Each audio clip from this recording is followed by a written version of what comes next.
Hey everyone, what is going on? And welcome to the new season, Delightful Days in the Great League. Let's go. So, we actually got a big change.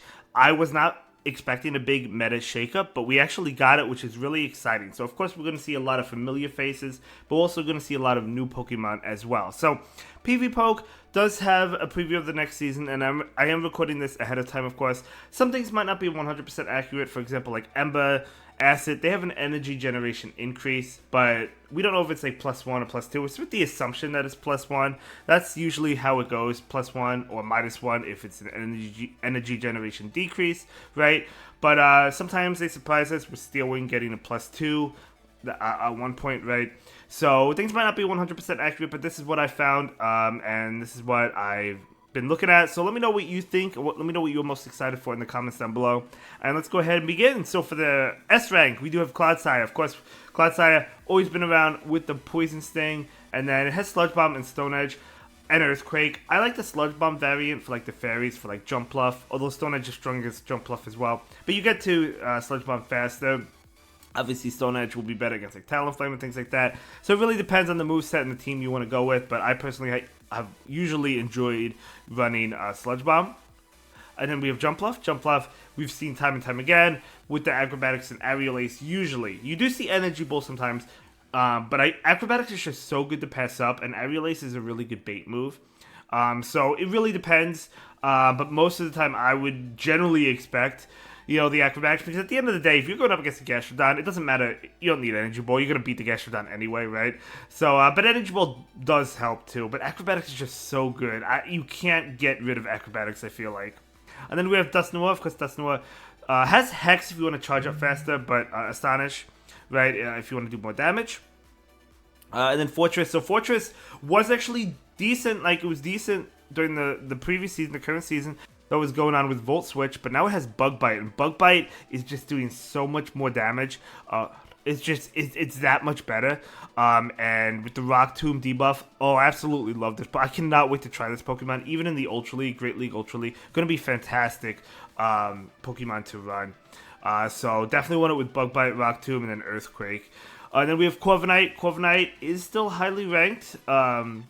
With the Sand Attack, Iron Head, Sky Attack, perhaps a little bit too highly ranked, but it is good. It does do good against a lot of Pokemon, right? So, I mean, the Bug Bite uses, it is going to resist Bug Bite, so obviously it is going to be good against that. Fury Cutter, which was buffed, going to resist that, and then obviously it's going to do well against Jump Bluff. So it does core break a lot, so that's probably why it's highly ranked. And then Dusclops is super bulky.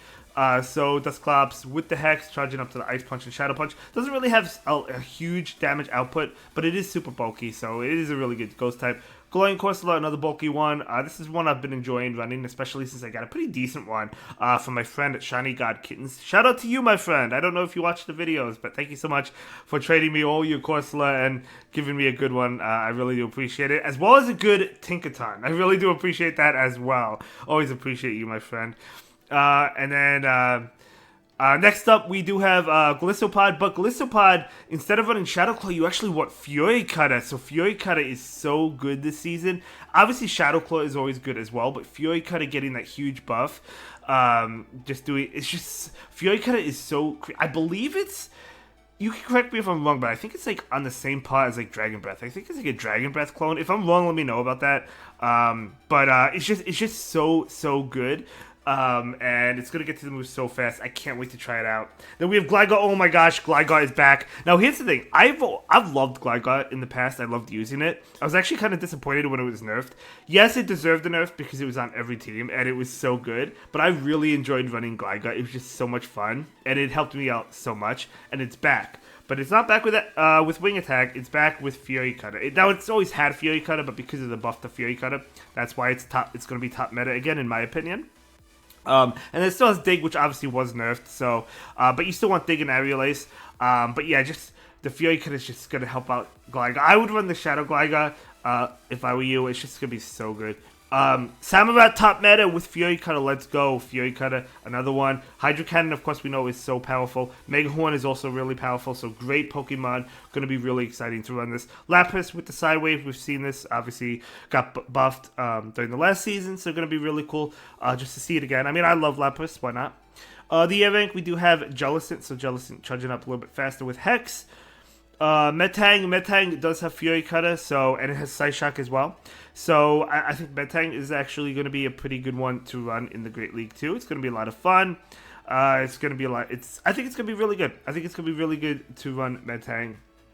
It does recommend, I think PV Poke recommended Shadow Metang. Now, unfortunately, I have several Shadow Metagross, but I don't have any Shadow Beldum or any Shadow Metang. So, are they in Rockets right now? I don't know. Maybe they are. I don't know. But I can't think off the top of my head. But either way, you definitely want to get some Shadow ones. You can't TM away Frustration now anyway, but I could whenever we get that event again. And prepare one for the future, right? And then we have Steelix. Of course, Steelix didn't get a buff this season, but it's got a buff previously. Thunder Fang. And then it also says Breaking Swipe. It has Psychic Fangs. It has Earthquake Crunch. Crunch was nerfed. You probably don't want Crunch anymore, but the damage wasn't nerfed. It's just like the percentage was nerfed. So like you could still run Crunch, I guess, but like I feel like most of the time I do see it with Breaking Swipe and Psychic Fangs. And then we have Stunfisk. So Stunfisk, of course, with the Thunder Shock. Discharge, and then Mud Bomb. Pretty spammy Pokemon. Cobbink, another good one. Now, Cobbink is interesting because like it does resist the Bug Bite, right? It does resist the Fury Cutter. Wait, right? I think it's a Rock type. But either way, yeah, going to be pretty good against. Going to be pretty good. Cobbink has always kind of been good. So it's gonna be fun to see it again. It's gonna be fun to see Cobbink use. I think Cobbink is actually gonna probably gain in popularity. I actually put 2 Cobbinks on this list. Oops, my bad. There's another Cobbink a couple of spots ahead of it. That's my bad. That's my mistake. Arachnoid. I'll have to fix that. Cobbink. But that's okay. But for this time, that's okay. But Arachnoid also has Bug Bite, so it doesn't have the greatest charge moves, but it's okay. It has Water Pulse, it has Bubble Beam, it has Bug Buzz, so it's not terrible. And then it's super bulky, so I do think it's going to be good. Of course, we talked about Cobbink, putting Cobbink twice on the list. That's okay. Just pretend it's not there.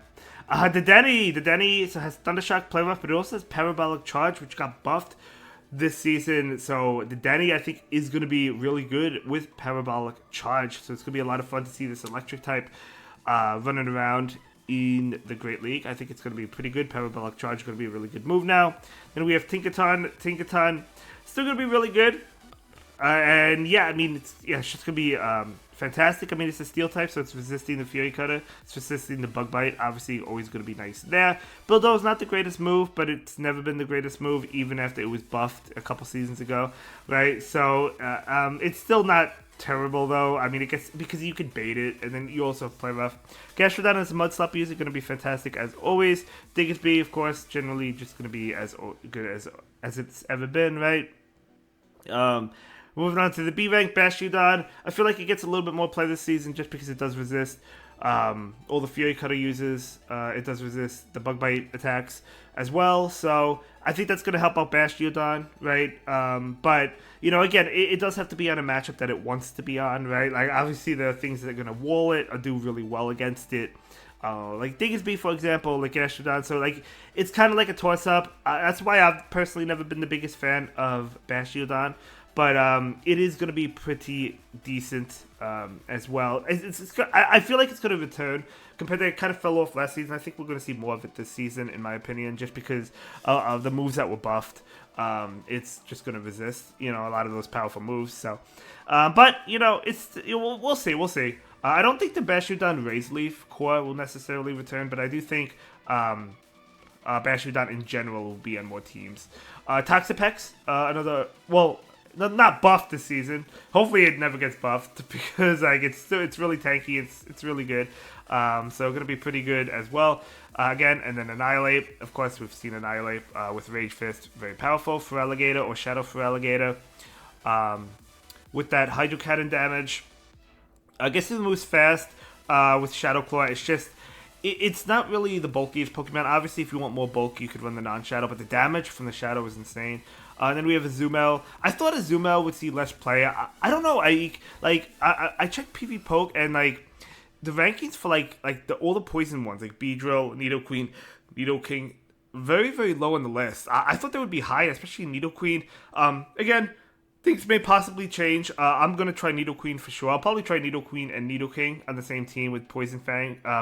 No, Poison Sting. They get, but maybe it's because Poison Sting not the strongest move in the game. And you do get to the moves fast though. I thought they would be better, especially the Queen, but maybe not. Or maybe it will get updated as the season goes on, and maybe it will be. We'll see. But I think the hype is going to be around the Fury Cutter users and the Bug Bite users. And then Sableye, of course, another Ghost type. I think it's a pretty good safe swap, right? So I think Sableye is very good as a safe swap. And then Scizor with Bullet Punch. So Scizor getting some love here. So Bullet Punch, of course, getting a damage increase. Going to be pretty good. Night Slash and Iron Head. So, yeah, I mean, Scizor, Shadow Scizor going to be really good. And then Primeape, of course. Primeape and Pangol. So these fighting types, Annihilate, Primeape, Pangol, just have always been, not always, but like they've been good. Obviously, when Primeape and Annihilate had the community day and got Rage Fist, they were really good. And then Credilli is recommended with Acid, so the energy generation increased, as I said, on Acid. So assuming it's a +1, you're still going to prefer that over Bullet Seed. If it's better than a +1, obviously that's just going to make it better. But we'll see. You're going to get to the moves really fast. It's really cool to see some of these Pokemon like shine in a different light, if you will, right? And then Morpeko, of course, Morpeko. Everyone loves Morpeko. With that Aura Wheel, just super powerful. Super powerful. We talked about Pangol, right? And then the other options, Emoga. Emoga is going to be good in probably limited metas, but like in the Great League, of course, it's still not bad with Thunder Shock. Discharge, Acrobatics, very powerful. Very powerful. But it is really frail. I can't really take hits that well, right? So, and then Golurk as a Mud Slap user, really good as well. Togetic as, Fairy Wind. What does this have? Psyshock. I know I battled this quite a bit. It has Ancient Power, but it also has Dazzling Gleam. I think the common moveset is Psyshock and Dazzling Gleam. But of course, I've also seen Ancient Power. Not so much in the Open Great League. I see that. Like I saw that in the Open Great League early in the season. But then as the season went on, it was more so in limited metas. I saw it a lot. And then Grumpig. I feel like Grumpig and Malamar actually are taking a back seat. Not that they won't be that good, but like they're taking a back seat. Just because of the Bug Bite users, right? And obviously they're not really going to want to face those. So, Malamar being double weak to it, Psychic, Dog type, and then Grumpig being weak to it. So they're taking a back seat to that. Fury Cutter also being weak to it, right? So double weak as well as Malamar. So they're taking a back seat for that reason. If you don't go after the attacks, if you don't nerf the attacks, you have to buff something that is strong against those Pokemon, right? So, unfortunate for Malamar. I mean, I did get my shadows. I didn't build them yet. Maybe I'll just take a back seat. Or I'll hold off on them for a little bit. But then we have Dugong. It's just like, Dugong's always been good. This probably deserves to be in like a higher rank, to be honest. Maybe remove that. That's what we'll do. How about visualize it. Remove that extra Carbink in the air rank and put Dugong in there. How about that? And then we have Quagsire as a Mud Boy with the Mud Shot. Of course, Mud Shot was nerfed a while ago, but like Mud Shot plus like still a good move, still a good Pokemon with the Aqua Tail, Stone Edge, or Mud Bomb, whichever you want. Duat actually getting a little bit of love because of Fury Gutter.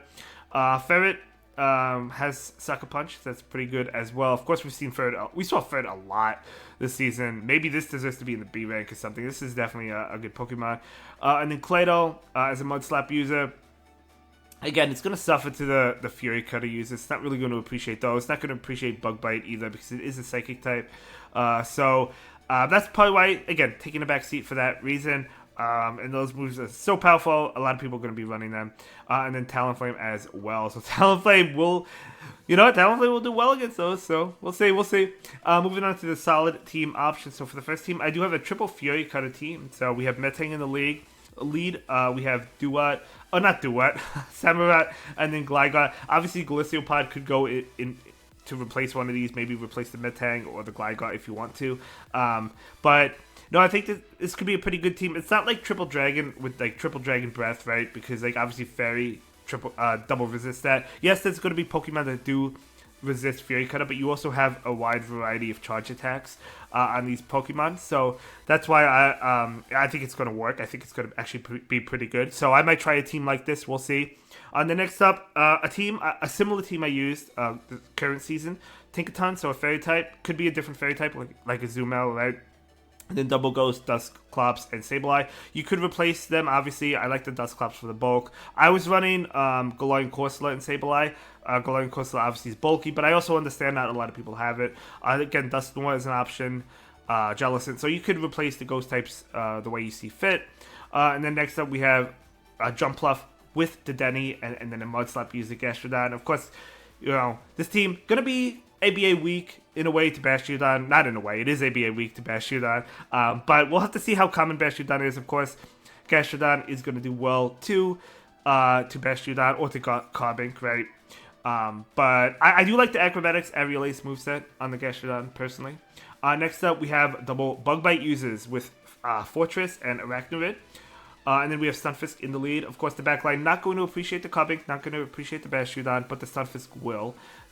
So could be pretty good, I think, like that. Obviously, the backline will also not appreciate Corviknight if you see Corviknight, but Stunfisk again has that super effective damage towards it.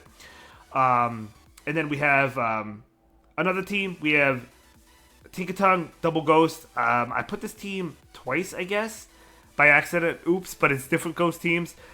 Okay, a little bit messed up on the graphics. My apologies. I mean, technically it's a different team, but it's still Tinkaton Double Ghost. Oops, sorry about that. I guess I just got excited to talk about these, but again, like still similar team, but I guess different team in a way.